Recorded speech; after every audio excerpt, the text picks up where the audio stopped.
That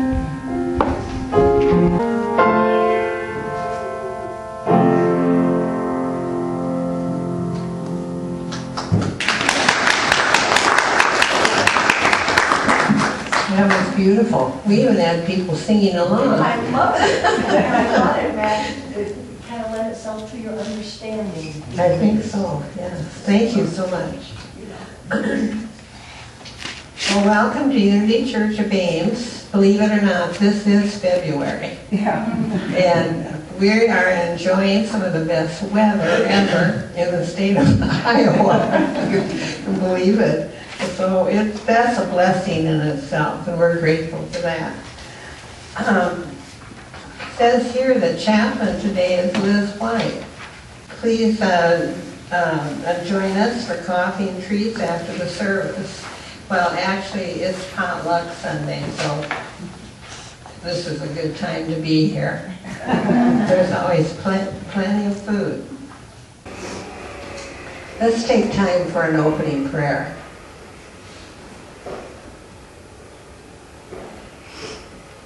Dear God, we now open our mind and heart to that Christ Spirit, our inner teacher, the source of all spiritual energy.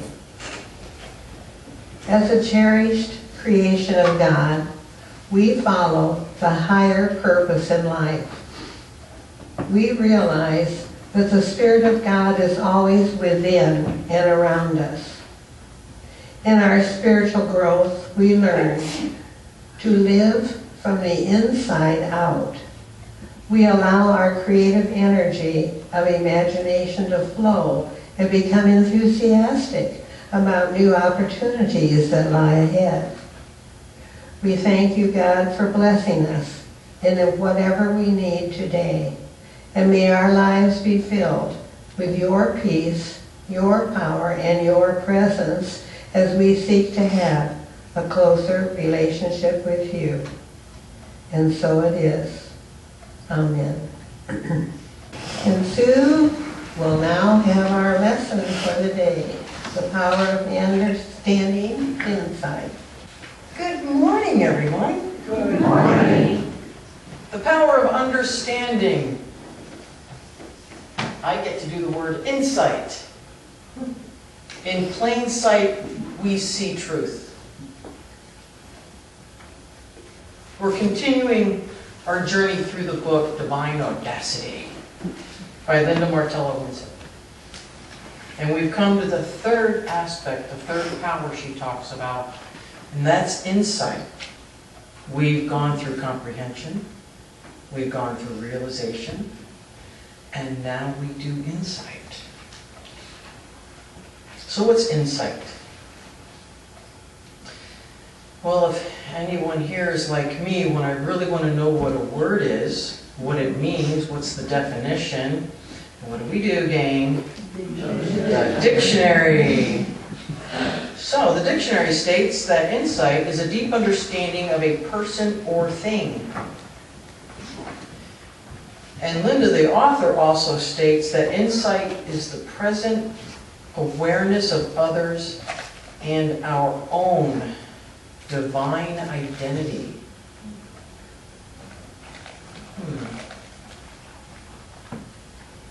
The awareness of others and our own divine identity. Now, we always talk about seeing the Christ in others. I see the Christ in you. But when we start talking about me, I see the Christ in me, we kind of get a little shy about that. I see the Christ in me? Really? Let me give you some examples of insight. And I'm sure a lot of you have heard these. You can't understand someone until you've walked a mile in their shoes. I found this one interesting. This is from To Kill a Mockingbird. And this is Atticus Finch talking to Scout. If you can learn a simple trick, Scout, you'll get along a lot better with all kinds of folks. You'll never really understand a person until you consider things from his point of view. until you climb inside of his skin and walk around in it. So now we're going to have some insight into how another person lives. And from that book of books, Matthew 7:3-5, and I'm only going to say a snippet of it. This is from the New Revised Standard Version, and I know you've all heard this one too. First take the log out of your own eye, and then you will see clearly to take the speck out of your neighbor's eye. What does all this have to do with insight? It's applied understanding. Insight is now asking you to do something. With insight, we move from comprehending, then realizing we can, to insight. We're going to actively do. We're going to go there. How do we do this? Well, I'm sure that if we sit with it a while and we think about it intellectually, it all sounds very easy. We know this. We say to ourselves, yeah, I got this. I even got the t-shirt to prove it. Really? Really? Think back on the last moment in your day this week when you became impatient, irritated, or practically argumentative with someone or about something. I'll give you a minute. Think about it. We became impatient with somebody. We became argumentative about a topic. We got a little frustrated. Perhaps a driver that didn't use turn signal. Somebody may have cut you off in traffic. Maybe somebody cut you off with their shopping cart at Walmart. Or those little battery-operated scooters that they ride around in. Clip the back of your heel. Oh, I'm sorry, ma'am. What about a coworker on your team at work who you feel isn't pulling their weight? Or a child who has a meltdown at the most inopportune time? Like in a middle of a movie theater? How about the dog interrupting your quiet meditation by licking your face and then nudging you? Although, knowing that dog spelled backward is God, I can feel the love. How do we make that 18-inch journey from the intellect up here, down here to our heart space, and deeply and lovingly understand and apply our insight? I haven't talked about opinions. I haven't talked about right or wrongs. I've talked about insight. How do we do that? We do that by acting from our divine identity. What does that look like? Compassion. To see others in their Christ potential. To see each moment as perfect. Every moment is the perfect moment. Every situation is a perfect situation. It's our perception that deems it good, bad, right, or wrong. Every moment is a perfect moment.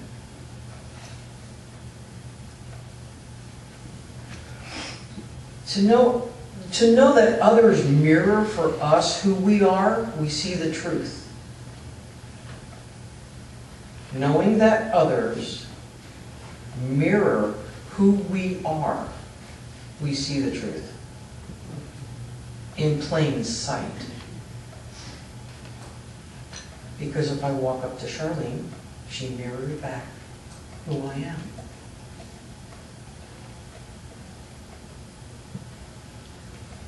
If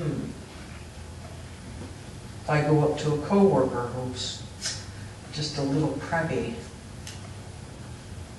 maybe I should smile. Maybe I'm being a little crabby. Maybe a pleasant thank you. I've done that experiment and it works. Not only do I feel better, but my team members are so much happier. So comprehend. Take a moment.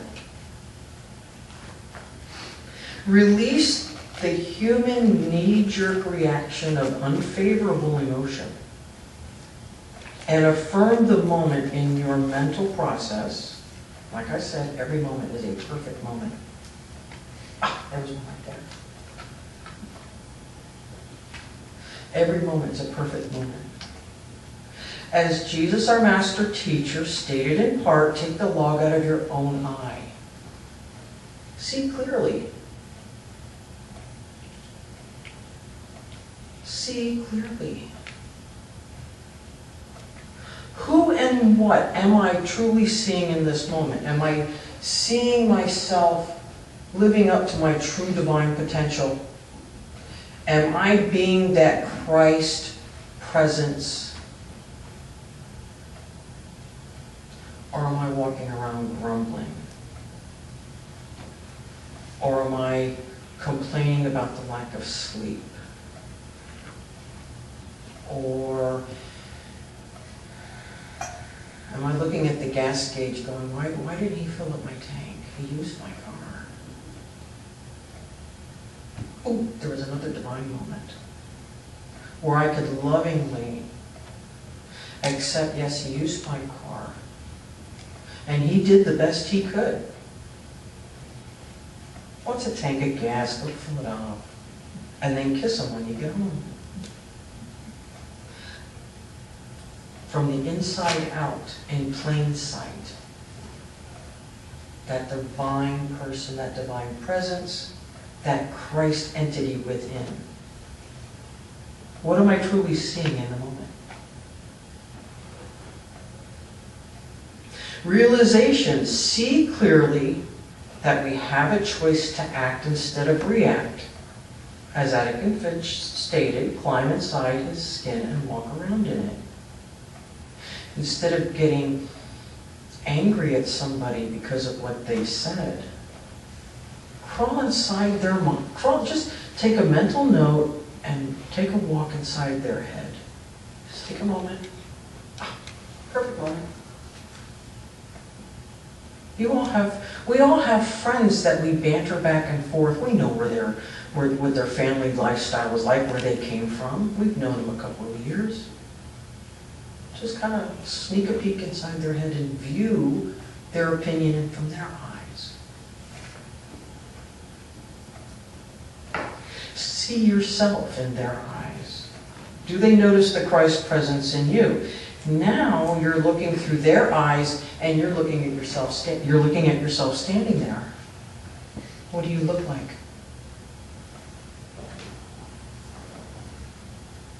A true loving light. That divine essence. Do you look like that? Or do you look like somebody who's suited up for battle because I'm going to win my point of view? Think about it.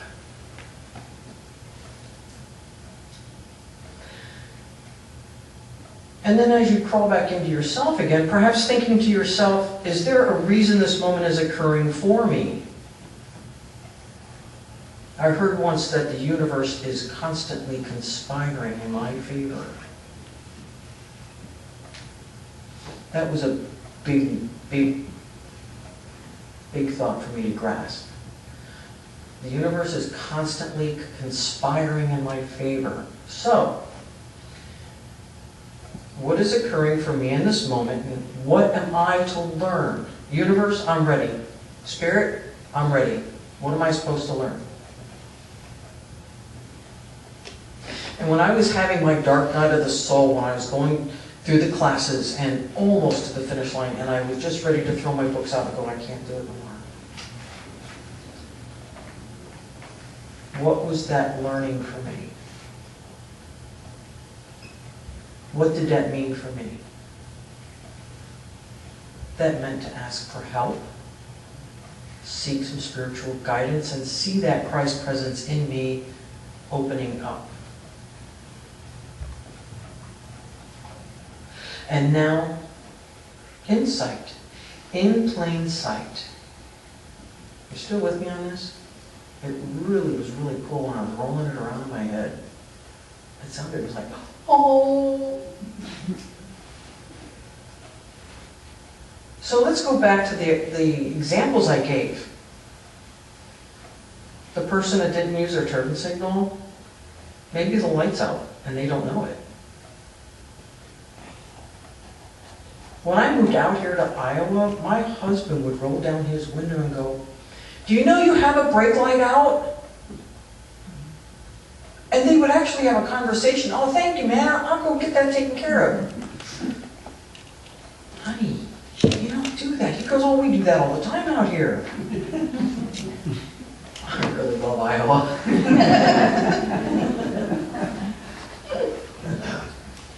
Do we really know the person who cut us off in traffic did it deliberately? Especially semis.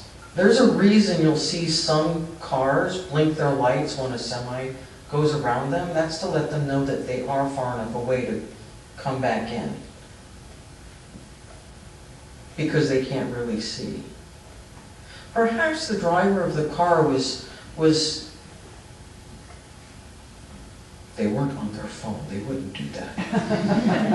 Perhaps that person was just wool gathering and thinking about the next thing that they needed to do, and they really weren't paying attention.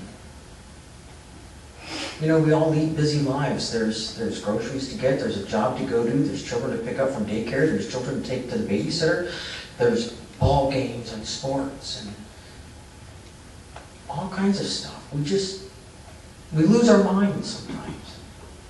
Was it really deliberate? Really? That child that was throwing a temper tantrum, that was having a pure meltdown moment in the middle of a restaurant or a grocery store. Consider for a moment, maybe they weren't able to communicate their needs and they were getting frustrated. Has there ever been a time when you have been so frustrated you haven't been able to communicate effectively what you needed in that moment? I have. And I've learned to just tell my family members, I need a timeout. I need a timeout. So I put myself in timeout. My daughter loved it. What about that coworker who you don't think is really pulling their weight, but they're really doing the best they can? Because we are always doing the best we can. Always. We are always doing the best we can. But that's another story for another day that I'll tell you about. Always do your best, and we are always doing our best. Every day. At every moment. Now here's my personal favorite of insight. And I started chuckling when I came out of meditation trying to get a personal example, because I like to joke about things that I learn while I'm in the moment of God and my Christ presence and the universe, and what are you learning, what do you got for me to learn today, God? So my personal favorite, and some of you have heard it before, the lesson of understanding and insight, and I've had many opportunities to learn this particular topic, and I found that sometimes I need a remedial class. This is why the lesson keeps coming up for me. The 10-item only line in the grocery store. And when I think to myself, have I in the past, do you know where I'm going with this? When in the past have I found myself counting the items in the cart ahead of me? All right, go ahead. Tell me I'm the only one. I'm the only one. questions. I'm not in that class. Do I do a slow burn? Yeah. Do I start the mental process of telling the person ahead of me that they have 15 items? Yes. The committee goes absolutely wild up here. The chatter up here is just phenomenal. And you can tell them this, and you can tell them that, and they should put that back, and they should put that back, and they shouldn't be in this line. And then I catch myself doing it, and I stop. Just like in the book, she says, take 2. I've learned to stop my thinking. I've learned to stop that human perception, that knee-jerk reaction. I've stopped. And I use insight to really, truly view this situation. I take the log out of my eye. How many items are in my cart? 11, 12, but it's only 2.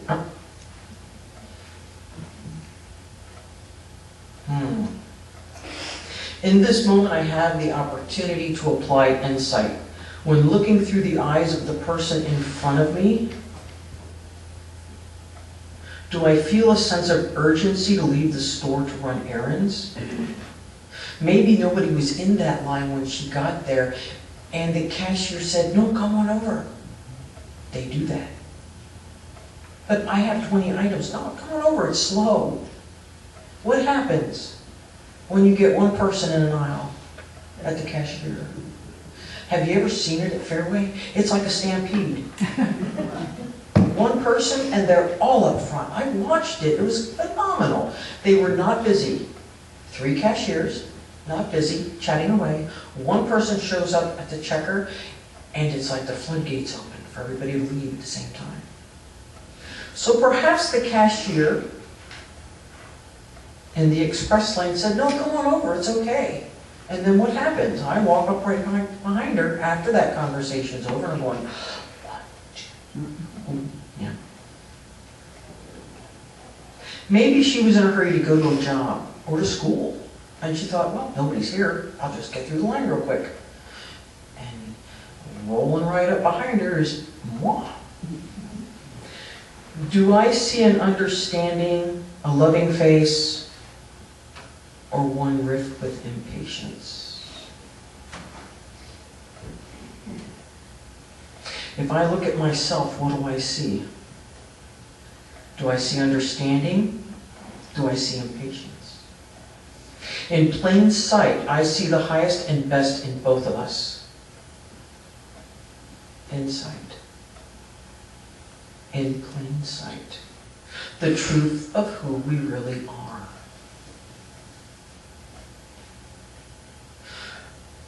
We have a divine identity, each and every one of us.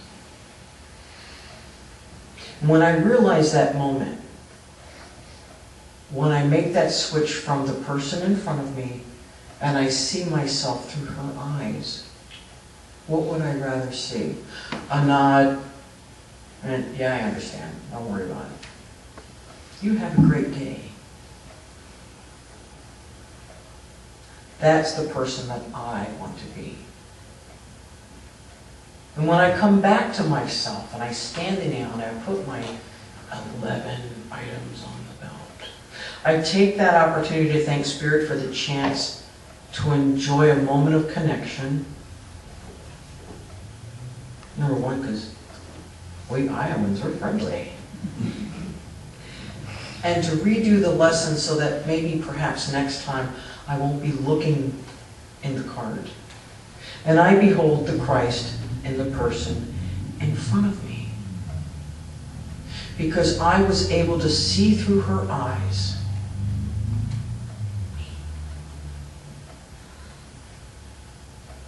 And if I try hard enough, I can see the trekker going, oh, I'm so embarrassed. There was nobody up here a minute ago, really. Behold that Christ presence in a family member.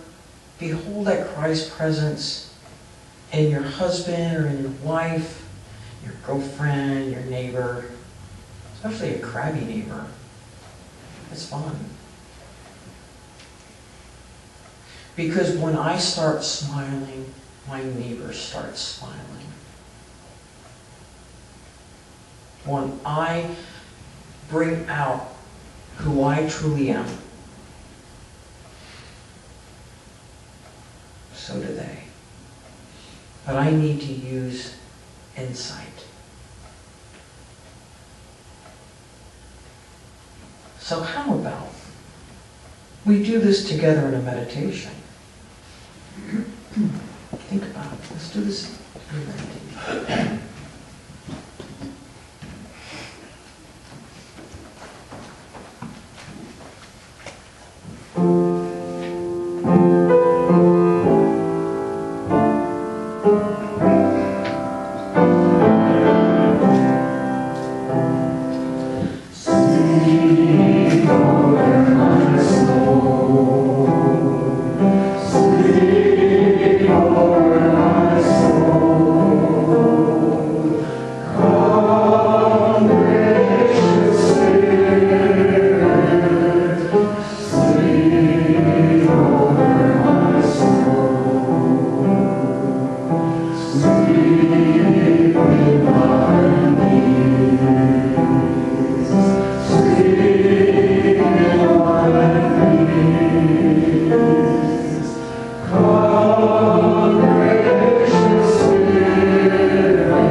So we gently slip into the seat and we rest.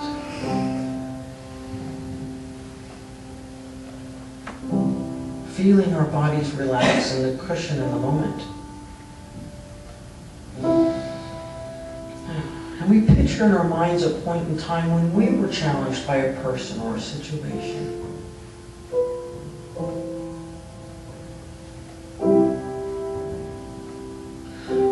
What do we see in our facial expressions,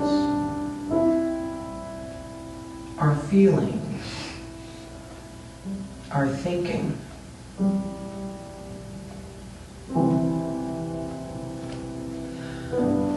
What was the end result?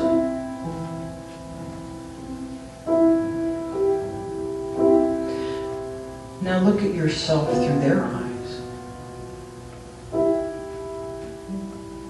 What is it you see?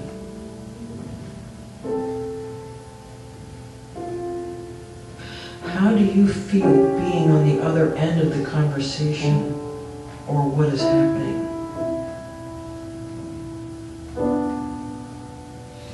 What are you thinking?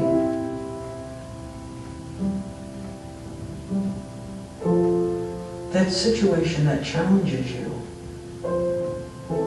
what is it calling you to do? What bubbles up from the depths of your spirit, from the very center of your heart? What are you called to do?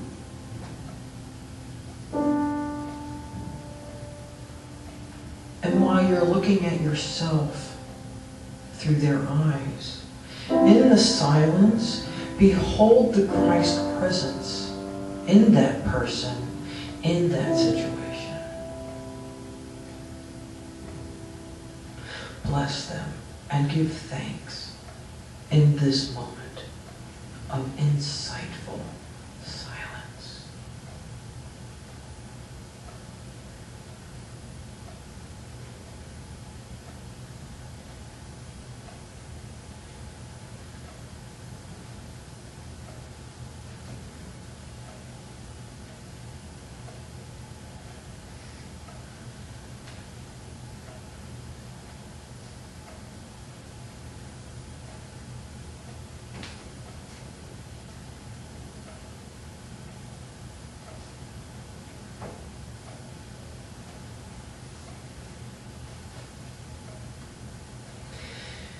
And we honor and bless all that is, all that will be, as we come back to who we are in this divine moment, in this perfect moment.